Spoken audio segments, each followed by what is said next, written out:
अब यहां पर फिर चलते विवाहों की ओर। भौमासुर नामक दैत्य हुए। उन्होंने अलग अलग राज्यों से 16,100 राजकुमारियों को अपने बंदी गृह में रखा था। वो सभी भगवान से प्रार्थना कर रही थी कि भगवान उनकी रक्षा करें। तो भगवान ने नारद जी को भेजा कि आप जाकर कहो उससे कि या तो वो छोड़ दे वरना मुझसे युद्ध करना पड़ेगा। नारद जी जाते हैं। नारद जी ने कहा कि ऐसी ऐसी बात है। भौमासुर कंस के मित्र थे। तो भौमासुर ने कहा कि कृष्ण से कहना मुझे कंस ना समझे, वो यहां आएगा तो जीवित वापस नहीं जाएगा। नारद जी के वो तो देखेंगे कौन जीवित रहता और कौन नहीं। विनाश काले विपरीत बुद्धि। तो भगवान आते हैं। अब भौमासुर के साथ मूर नामक दैत्य भी था। भगवान ने मूर नामक दैत्य का उद्धार किया। तब से भगवान का नाम पड़ा मुरारी। मूर नामक दैत्य को मारने से भगवान का नाम पड़ा मुरारी। भौमासुर का भी भगवान वध करते हैं। राजकुमारियों से कहा अपने अपने राज्य जाओ। वो चली गई। उनके घर वालों ने नहीं अपनाया। उन्होंने कहा कि हम तुम्हें, तो वो भगवान के पास फिर आती है। वो कहे अब आप अपनाएंगे। तब भगवान ने 16,100 राजकुमारियों को अपनाया। इसीलिए कहते हैं कि भगवान के कितने विवाह हुए? 16,108। तो इस प्रकार विवाहों का प्रसंग है। अब चलते हैं जरासंध के पास। जरासंध कौन हुए? कल मैंने बताया था, कंस के ससुर। तो वो भगवान को बहुत परेशान कर रहे हैं। और दिक्कत क्या है कि दोनों में से कोई हार नहीं रहा। युद्ध बार बार हो रहा और कोई भी हार नहीं रहा। लेकिन नुकसान किसका है? सेना का। वो तो हर युद्ध में कितने लोग मर रहे हैं, कितने परिवार खत्म हो रहे हैं। तो भगवान कहे इसका कुछ करना पड़ेगा। क्योंकि देखिए जरासंध पापी बहुत था, पर उसके पाप का घड़ा नहीं भर रहा। अब पाप का घड़ा क्यों नहीं भर रहा? कि वो दानी बहुत था, दान बहुत करता था। दान करने से आपके पाप कटते हैं। अब आप कोई आइडिया ना लगा ले कि ये तो अच्छा तरीका है, पाप करो दान करो, पाप करो दान करो। ऐसा नहीं होता। हा? क्योंकि देखिए यहां जितने बच्चे बैठे होंगे ना, ये ज्यादा समझेंगे इस बात को कि आपके माँ बाप आपको छोटी छोटी गलतियों के लिए छोटी छोटी डांट दे दे, वो ज्यादा सही है ना कि 10-15 गलती की डांट एक साथ पड़े। हाँ कि ना? ज्यादा खतरनाक होता है जब डांट नहीं रहे और फिर अचानक एक दिन पिता कहते बहुत दिन से देख रहा हूं मैं, एक साथ बताऊंगा, तब बच्चे की रूह कांप जाती है। कितने पाप याद आ जाते हैं उसको। तो इससे बेहतर होता है कि आप छोटी छोटी गलतियों के लिए छोटी छोटी डांट। तो दंड में भी यही है, छोटे छोटे कार्यों के छोटे छोटे दंड मिलते रहे चलता है, लेकिन जब वो एक साथ दंड मिलता है ना, वो ज्यादा भयानक होता है। तो जरासंध के साथ यही होने वाला है। तो वो जिस चीज से बच रहा है, दान का बचाव ले रहा है, भगवान कहे इसी के माध्यम से इसका। तो भगवान ने ब्राह्मणों का रूप बनाया, क्योंकि दान वो केवल ब्राह्मणों को करता था।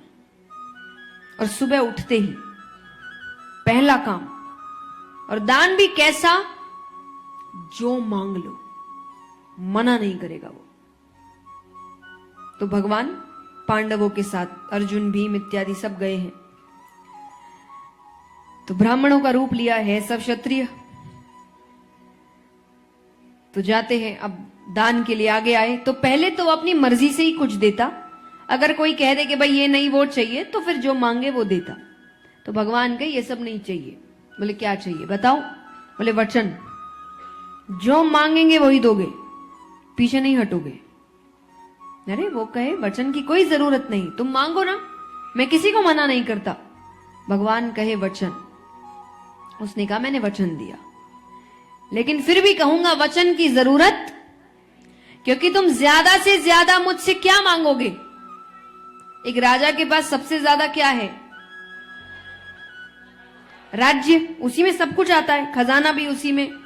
तो वो कहे ज्यादा से ज्यादा मुझसे क्या मांगोगे? मेरा राज्य मैं दे दूंगा, मुझे कोई दिक्कत नहीं है। आपको लग रहा होगा ना कितना तो अच्छा आदमी है।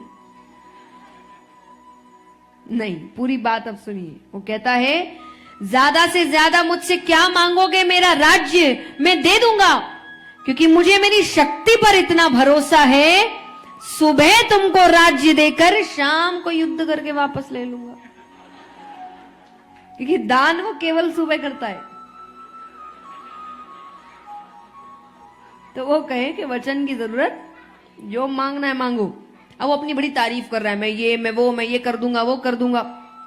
साथ आए अर्जुन, अर्जुन को गुस्सा आ रहा है, क्योंकि अर्जुन भगवान से बहुत प्यार करते हैं, और भगवान जहां खड़े हैं वहां तारीफ किसी और की हो रही है, उनको सहन नहीं हो रहा। तो उन्होंने क्रोध में आकर जरासंध से कहा, जितना कहा जाए उतना ही करो। देखिए, जो कहा उसमें कोई गलत बात नहीं है, पर जो ये हाथ दिखाया गलत कर दिया। क्योंकि भगवान ने 4 वर्ण बनाए हैं, कौन कौन से? ब्राह्मण, क्षत्रिय, वैश्य, शूद्र। चारों के अपने अपने काम हैं, एक एक काम सौंपे गए हैं चारों को। ब्राह्मणों का कार्य क्या है? ये तो अभी हुआ है, शिक्षा। इसीलिए उनको उच्च स्थान दिया गया है, क्योंकि गुरु सबसे ऊपर होते हैं, तो उनका काम शिक्षा का था, वो शिक्षक होते थे। क्षत्रिय का कार्य क्या है? रक्षा करना। वैश्य का कार्य क्या है? व्यापार करना। शूद्र का कार्य क्या है? सेवा। अब चारों का कार्य क्या है? ये अपने लिए सिर्फ काम नहीं करते थे। मैंने कहा ना, शुरुआत अच्छी होती है, बीच वाले काम खराब करते हैं।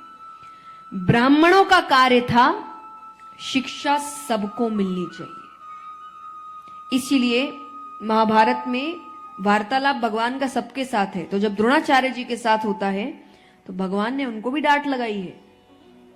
भगवान कहे आप गुरु हैं, गुरु देखकर शिक्षा नहीं देता। अगर गुरु ने काम करना शुरू कर दिया तो फिर आपका इतना उच्च स्थान ही क्यों होगा कि आप देख के शिक्षा दे रहे कि राजा का बेटा है, वो राजा का बेटा नहीं है। इसीलिए दंड मिल रहा है आपको कि आपने गुरु का कार्य ही पूरा नहीं किया। तो ब्राह्मणों का कार्य था शिक्षा सबको मिलनी चाहिए।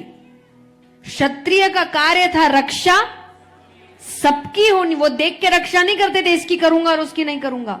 वैश्य का कार्य था कि धन का संचार हर जगह अच्छे से होना चाहिए, व्यापार इस प्रकार से हो समाज में कि धन की कमी ना हो।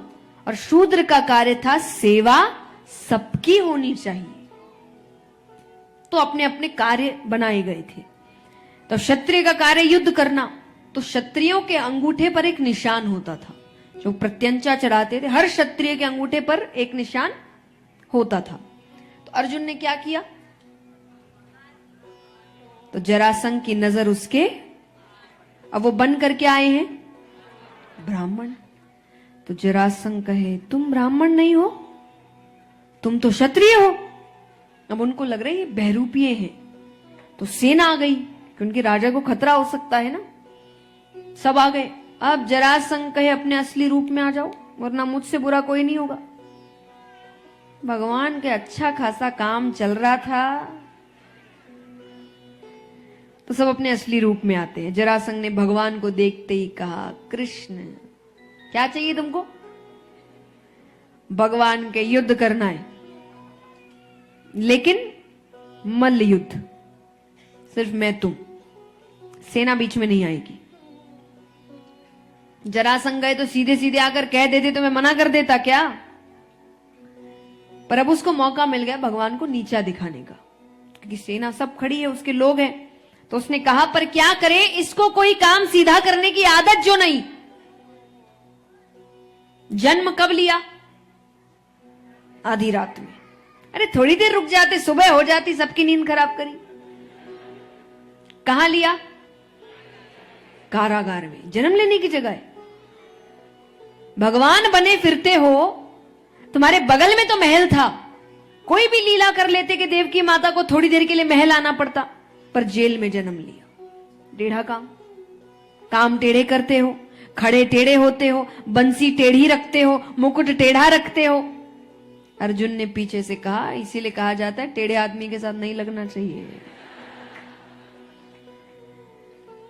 भगवान के मेरी तारीफ हो गई तो युद्ध करे। जरासंध कहे तुमसे नहीं करूंगा, भीम से करूंगा, क्योंकि जो भगवान के साथ आए हैं वो उनमें से किसी को भी चुन सकता है। तो बोले भीम से करूंगा, क्योंकि केवल भीम मुझे मेरे सामने खड़े रहने लायक लगता है। तुम में से तो कोई मेरे सामने खड़े रहने लायक नहीं।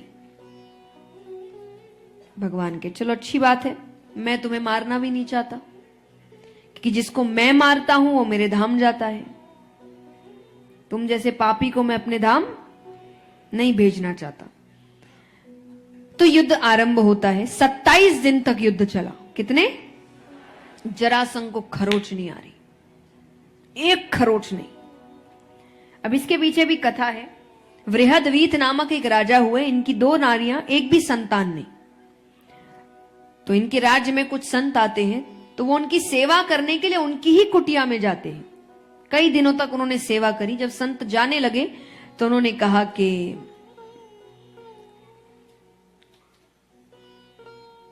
आइए पैरों को बांध ले सभी जो सामने बैठे। हाँ, तो जाते जाते उन्होंने कहा कि कुछ अगर वरदान चाहिए तो बताओ। तो उसने कहा मुझे संतान नहीं है, एक संतान चाहिए। अब संतों को नहीं पता इसकी 2 रानियां हैं। उन्होंने एक फल दिया, उन्होंने पत्नियों को दे दिया, दोनों ने आधे आधे फल खा लिए। 9 महीने बाद बालक हुआ, पर आधा आधा, यानी मरा हुआ बच्चा हुआ। एक हिस्सा एक को हुआ और एक हिस्सा रात्रि में हुआ।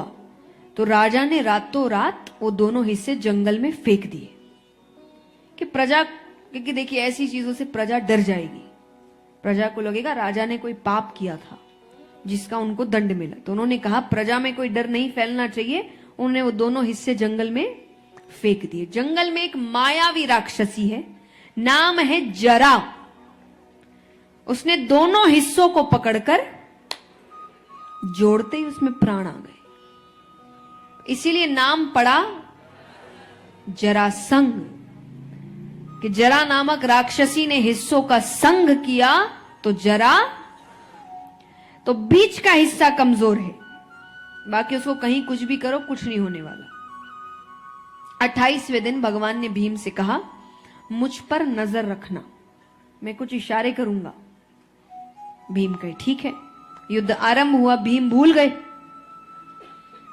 अब फिर सूर्यास्त होने वाला है, तो भगवान भीम को आवाज लगा रहे हैं इनडायरेक्टली।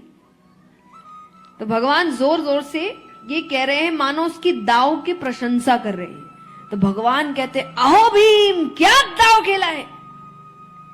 भीम का ये दाव तो भगवान पहले भी देख चुके हैं, इतनी तारीफ तो कभी नहीं करी। फिर उसको याद आता है अपनी ओर देखने को कहा था। भीम भगवान की ओर देखते, भगवान ने एक टहनी उठाई, उससे बीच से पकड़कर भीम तुरंत मुंह घुमाते हैं, जरासंध के पैरों को पकड़ते हैं और दोनों पैरों को पकड़कर चीर देते हैं।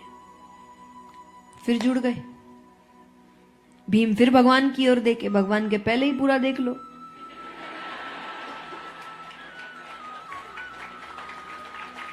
भगवान का कार्य पूरा नहीं हुआ था और भीम ने सर घुमा लिया, तो भगवान के पहले ही पूरा देखो। भगवान ने फिर टहनी उठाई, उसको बीच से पकड़कर चीरते हैं और 2 विपरीत दिशाओं में फेंकते हैं कि वो आमने सामने नहीं आने चाहिए। तो पैरों को पकड़ते हैं, दोनों पैरों को पकड़कर चीरते हैं और दोनों को 2 विपरीत दिशाओं में फेंकते हैं। इस प्रकार जरासंध का वध होता है। अब एक बात बताइए, हर कथा एक सीख लेकर आती है। अगर यहां पर भीम भगवान से कह देते कि 27 दिन लगे ना, 10 दिन और लगेंगे, अपनी मर्जी से मारूंगा, भगवान कुछ कर लेते?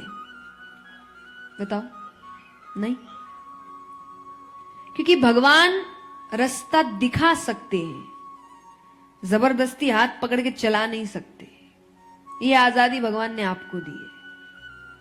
अगर भीम मना कर देते तो भगवान कुछ नहीं करते कि ठीक है भाई, पर भगवान रास्ता सबको दिखाते। यहां जितने बैठे हैं ना, सबको। आपने भी अनुभव किया होगा, खास करके जब आप कुछ गलत करते हैं तो मन से एक आवाज आती है, ये गलत है, पर उस पर संसार की आवाज हावी पड़ जाती है, आज कल तो चलता है, इतना कौन मानता है, सब तो करते हैं। पर वो हल्की सी आवाज किसकी होती है? भगवान की, जो बताते हैं क्या सही है क्या गलत है। पर व्यक्ति अपना दिमाग बहुत लगाता है।